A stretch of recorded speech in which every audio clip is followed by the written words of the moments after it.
우리는 계속해서 성막을 통해서 하나님의 은혜를 나누고 있습니다. 성막과 관련된 모든 내용이 우리에게 은혜가 되는 이유는 이렇습니다. 하나님은 아담과 하와를 에덴에서 쫓아내신 후에 계속해서 하나님은 사람들을 만나오셨습니다. 예를 들면 가인도 하나님이 만나셨고요. 에녹, 노아, 아브라함과 그의 자손, 그리고 이제 모세를 부르시고 만나셨습니다. 그리고 드디어 이스라엘 백성을 시내산에서 그 백성을 만나고 계십니다. 그러나 하나님은 시내산에 그대로 머물고 이스라엘 백성을 가나안 땅에 보내시는 하나님이 아니라 이스라엘 백성들 가운데에 성막을 통해서 함께 하시고 함께 그들과 함께 동행하시는 분이십니다. 임마누엘 하나님이신 것이죠. 그것이 얼마나 큰 은혜인지 모릅니다. 그리고 이제는 예수 그리스도를 통하여 우리의 육체가 주님의 전이 되었으니 이것이 얼마나 큰 은혜입니다. 그리고 오늘도 우리와 동행하실 줄 믿습니다. 그것이 은혜이죠. 근데 우리가 이 성막을 볼 때 주의할 건 매우 상세하게 성막에 대한 말씀을 주고 계신다는 사실입니다. 이것은 모세와 하나님의 첫 만남과 연결이 됩니다. 우선 하나님께 가까이 나아가는 것은 쉬운 것이 아닙니다. 거룩하신 하나님께 스스로 나아갈 자가 아무도 없습니다. 그래서 성막의 메시지는 굉장히 분명해집니다. 하나님께 다가가기 위해서는 하나님의 방법, 하나님의 명령대로 순종해야 된다라는 것입니다. 그래서 하나님의 명령을 어겨서 멀리 떠난 죄인들이 자기 마음대로 하나님께 가까이 나아가려는 모든 시도는, 모든 철학은, 모든 종교는 효과적이지 않습니다. 통하지 않습니다. 우리가 종교다원주의라 부리는 것, 즉 모든 종교를 통해 하나님께 나아갈 수 있다라는 그 생각을 거부한 이유가 여기에 있습니다. 이 부분을 조금 더 한번 생각해 보겠습니다. 현대인이 생각하는 종교와 신에 대한 개념은 이렇습니다. 신은 무소부재한 사랑의 하나님이시기에 우리는 언제 어디서든지 우리가 원한다면 언제든지 하나님을 만날 수 있다, 이렇게 생각합니다. 그래서 코로나 시대 이전부터 사실 교회가 정해진 시간에 정해진 공간에서 하나님을 만나 예배한다라는 것을 많은 사람들이 유치하게 생각했습니다. 그리고 이제 코로나 이후에는 더욱 이러한 생각들이 힘을 받고 있습니다. 교회를 다니는 이들조차도 이런 생각에 공감하기 시작했고요. 많은 기독교의 전문가들이 이제 코로나 이후에는 많은 사람들이, 그리고 교회 안에 몇 분의 1 정도는 이제 더 이상 교회를 다니지 않을 것이다 라고 예상하고 있습니다. 주의하십시오. 저는 이 생각은 방역 차원에서 모이지 않는 것과는 좀 다른 차원입니다. 신은 무소부재한 사랑의 하나님에게 우리가 언제 어디서든지 원한다면 언제든지 만날 수 있어 라는, 이것은 성경이 말하지 않는 신학이라고 저는 생각합니다. 신광이라고 생각해요. 공동체로서 정해진 시간에 한 자리에 모여 예배하는 것을 번거롭게 생각하며 그리고 가볍게 생각하는 것일 수 있습니다. 이것은 하나님이 우리 가운데 거하시지만 우리와 동일한 분이 아니라는 것을 간과하는 것입니다. 성막을 말씀하실 때 하나님은 끊임없이 거룩에 대한 개념을 말씀하고 계시고 거룩해지는 방법에 대해서 말씀하고 계시는데요, 그것을 간과하여 생각하는 것입니다. 성막에 대한 상세한 내용을 볼 때 하나님께 다가가기 위해서는 하나님의 방법, 곧 그 명령대로 순종해야 된다는 걸 성경이 강조하고 있는데, 계속해서 사람들은 이것을 불편하고 복잡한 것이라고 생각하고 있습니다. 그래서 어떻게 신약의 시대는 말하냐면, 우리는 이제 예수님을 믿으니까 이런 복잡한 것을 굳이 이해할 필요 없어요. 이제 이런 내용을 굳이 우리 알 필요 없어요. 예수님만 잘 믿으면 돼요 라고 이렇게 이 본문에 도달하면, 또 레위기에 들어가면 우리는 그걸 빨리 덮어버리고 싶습니다. 복잡해. 이제 예수님만 믿으면 다 돼 라는 생각을 갖는 것이죠. 맞는 말인 듯 합니다. 맞는 말인 것 같아요. 그런데 성막이 강조하는 것, 거룩하신 하나님을 만나기 위해서는 하나님이 명령하신 것에 순종해야 한다는 걸 놓쳐버리면 우리는 예수님을 바르게 믿는 게 아니에요. 반대로 출애굽기의 성막과 레위기의 내용을 깊이 이해할수록 우리는 예수 그리스도와 예수 그리스도를 통하여 우리가 하나님을 만난다는 것이 얼마나 큰 은혜인지를 더욱 깊이 깨닫게 됩니다. 그렇게 예수님을 믿으니 이런 복잡한 것을 굳이 이해할 필요가 없다라는 그런 생각이 바른 성경의 관점에서는 들어설 자리가 없습니다. 도리어 이 복잡한 구약의 내용을 이해하면 이해할수록 예수 그리스도가 누구시고 그분의 은혜에 사무치며 예수님을 통하여 하나님을 만나는 게 얼마나 감사한 일인지를 더 깨달을 뿐입니다. 여러분의 이 은혜가 넘치길 바랍니다. 분명히 정리하면 좋겠습니다. 우리는 성막을 통해 하나님께서 이스라엘 백성을 구출하신 이유, 출애굽하게 하신 이유가 섬김, 곧 예배 때문이라는 것, 그리고 주님을 만나는 것, 주님과 동행하는 것에 이 목적이 있다는 걸 놓치면 안 돼요. 이걸 놓치면 안 돼요. 저는 이런 내용들을 보면서 성막의 내용, 그리고 레위기의 말씀을 보면서 성령과 진리로 예배하라는 그 말씀이 사무치게 와닿았습니다. 저는 구약의 내용을 이해하면 이해할수록 성령과 진리로 예배하라. 신약의 가르침이죠. 너희가 이제 예배할 때가 오느니 신령과 진리로 예배하라. 성령과 진리로 예배라고 말씀하고 있죠. 근데 이 내용이 저 안에 사무치더라고요. 그래서 저는 여러분이 느끼실지 모르겠지만 예배할 때마다 시작할 때 오늘 성령님께서 우리의 예배를 진리 가운데 인도해달라고 기도합시다라는 걸 온 교회에 요청합니다. 우리가 예배하는 것은 하나님께 우리 스스로가 가까이 나아가려고 하는 우리의 종교적 열심으로 하나님을 예배하는 것이 가능한 게 아니라 도리어 주님의 명령에 순종함으로, 그리고 그것은 성령의 도우심으로만 가능한다고 믿기 때문에 그렇습니다. 오늘 말씀을 통해 성막, 곧 예배가 성령과 진리와 관련되는 것을 또 한 번 더 분명하게 확인할 수가 있습니다. 25장부터 30장까지가 하나님은 성막의 건축과 관련된 실제적인 설계를, 구체적인 내용을 모세에게 알려주는 것입니다. 그리고 이제 하나님께서는 이 모든 성막 건축을 담당할 그 사람을 부르시고 세우게 됩니다. 그가 브살렐과 오홀리압입니다. 근데 브살렐과 오홀리압의 어떤 탁월함을 우리가 주목할 필요가 전혀 없습니다.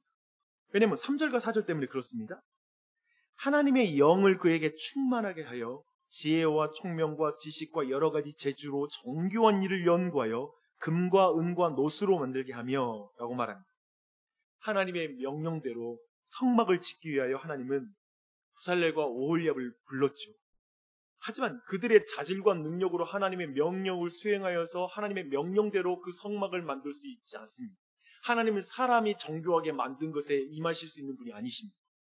그런 분이 아니시죠.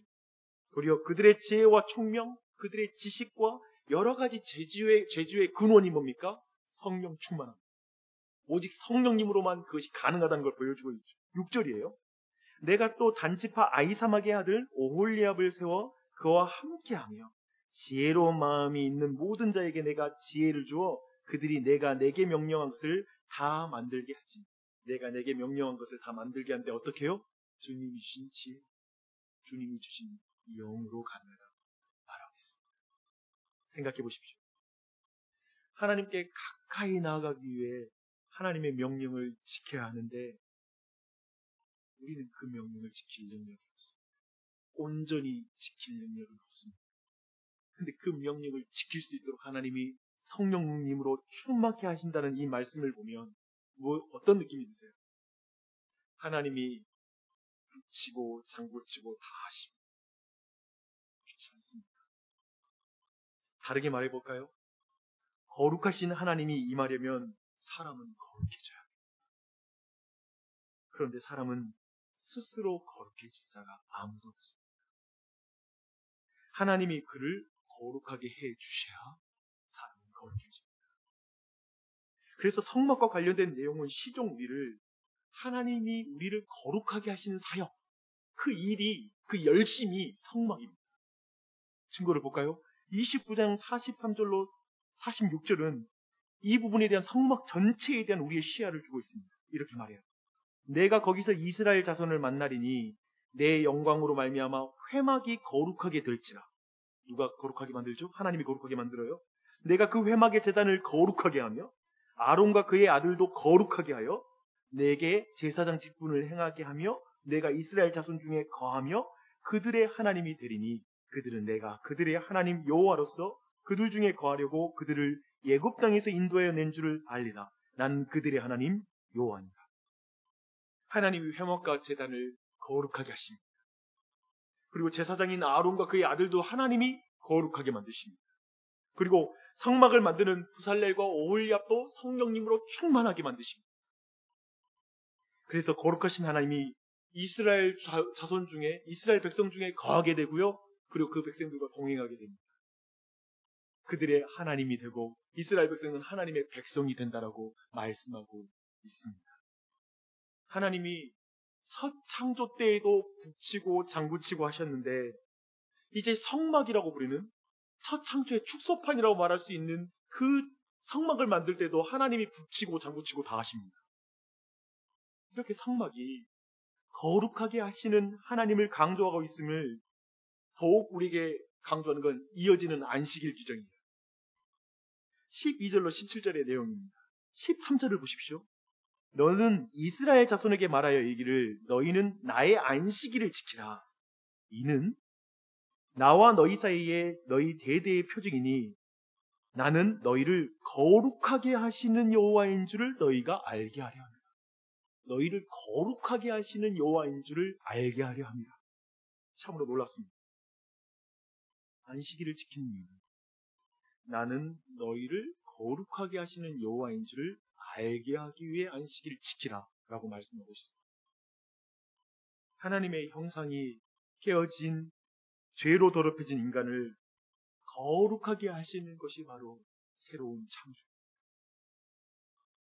어제 성막이 첫 창조의 모든 이미지를 다 가져온다고 말씀드렸습니다. 그래서 새 창조와 같다는 걸 어제 제가 설명을 드렸어요.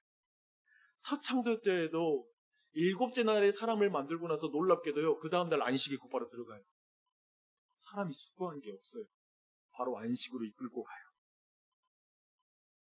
그런데 성막도 마찬가지입니다. 사람이 한 일이 없어요. 하나님 능력도 주고 다 순종케 해주시고 모든 것 가운데 거룩하게 하시는 하나님이 강조될 뿐이에요. 모두 하나님이 창조하시고 하나님이 거룩하게 하시고 안식에 들어가게 하십니다. 둘 모두가 강조하고 있는 이것입니다. 너를 만드신 창조주 하나님을 기억해. 그리고 그 창조의 형상을 깨어지고 더럽혀진 너를 다시 새롭게 하여 거룩하게 하신 하나님을 기억해라. 믿어라. 그게 강조됩니다. 그게 우리의 안식일 규정은 매우 엄격합니다. 하나님이 거룩하게 하신 그날을 더럽히게 하면 어떻게 됩니까? 죽이라고 말합니다. 그 말이 무슨 말일까요? 이 말은 이스라엘이 창조주 하나님, 타락했던 자신들을 거룩하게 하신 하나님을 증거하는 제사장 나라인데 그들이 그 하나님을 기억하지 못하면 그건 죽은 것 같다. 하나님이 부르신 그 이유를 다 망각한 것이다. 살 이유가 없다라는 말입니다. 모세는 하나님께서 친히 쓰신 돌판 받고 시내산에 40일 동안 주어진 그 계시를 가지고 내려옵니다. 이렇게 오늘 내용이 마무리됩니다. 우리는 신약의 계시의 빛 아래에서 주의를 지키고 있습니다. 세상 사람들은 어쩌면 그날은 휴일이죠. 일주일 동안 열심히 한 자신을 위로해주고 격려해주고 그리고 좀 칭찬해주는 시간, 그게 아마 사람들의 휴일이죠. 휴식의 날입니다. 그러나 그리스도인은 그날 무엇을 고백합니까? 그날 우리는 하나님을 예배합니다. 어쩌면 그날은 우리에게 휴식해주고 일주일 동안 수고했어, 너 쉼이 필요해라는 것에 방점이 찍히는 게 아니라 하나님, 그 신실하신 하나님이 나를 지으셨고 나를 온전히 회복하고 거룩하게 하신 하나님이야 라는 사실을 고백하는 날이죠. 기억하는 날입니다. 그리고 그 신실하신 하나님이 우리의 인생을 책임지고 있다는 것을 믿고 고백하는 날이 주일입니다. 오직 주님만이 성령으로 진리를 알고 지킬 수 있게 해주신다는 걸 고백하는 그러한 날입니다. 그래서 여러분, 주일은 우리가 단순히 어떤 종교적인 날짜를 지키는, 그 예배의 날짜를 지키는 의미가 아니라 하나님의 백성으로서의 정체성입니다. 나는 나를 창조하시고 나를 거룩하게 하시는 그 하나님을 믿습니다. 주님의 백성입니다. 주님의 백성. 나의 정체성을 고백하는 그 날이죠. 그 날을 고백하지 못하는 사람은 하나님의 백성으로서의 정체성을 망각한 것이죠. 잘 사는 게 아니에요. 그래서 육체의 단지 휴식을 취하는 게 우리를 이 한 주를 잘 살게 만들어주는 게 아니라 참으로 나를 거룩하게 하시는 하나님을 기억하는 것이, 그리고 믿고 예배할 줄 아는 것이 일주일을 잘 살게 만드는 것이죠. 하나님의 목적을 이루는 삶으로 우리를 이끌어가는 것입니다. 여러분이 그러한 고백을 늘 드렸으면 좋겠습니다. 특별히 이번 주일날에 그리고 토요일에 거쳐서 우리는 사경회를 갖게 되고 또 우리가 주일마다 예배하게 돼요. 특별히 저는 이 코로나 상황 가운데 예배에 대한 개념들이 흩어지고 깨어져 버린 우리 자녀들일 수 있고, 그리고 배우자일 수 있고요, 그리고 교회일 수 있습니다. 여러분이 좀 기도해 주세요. 그리고 참으로 다시 그 참된 고백, 우리가 그 하나님을 모여서 예배하고 하는 이 거룩한 주일에 대한 그 믿음과 고백들이 다시 한번 일어나게 해달라고, 이번 사경회를 통해서 그런 은혜가 임하게 해달라고, 그래서 우리의 정체성을 분명히 지키며 나아가는 공동체가 되게 해달라고 여러분 이 아침에 기도해 주십시오. 하나님은 우리의 기도를 들어주실 거예요. 그리고 이 한날 저는 이렇게 이 아침에 기도하는 여러분, 이 말씀을 듣는 여러분 참 복된 것 같아요. 그렇죠? 이 한날 잘 사는 방법이 뭐예요? 거룩하신 하나님, 나를 거룩하게 하시는 하나님의 그 열심에 감동되어서 하루를 출발합니다. 그걸 기억하고 하루를 사는 것, 그게 바로 우리의 삶을 거룩하게 만드는 비결인 줄 믿습니다. 내 힘으로 내 하루를 거룩하게 만들지 못해요. 하지만 거룩하게 하시는 하나님이 나와 동행할 때, 그분과 함께하며 내가 살아갈 때 우리의 삶도 거룩해지는 거예요. 만지는 것마다, 만나는 사람마다 거룩하게 되는 역사가 나타날 줄 있습니다. 그런 애가 우리 모두에게 넘치길 바랍니다.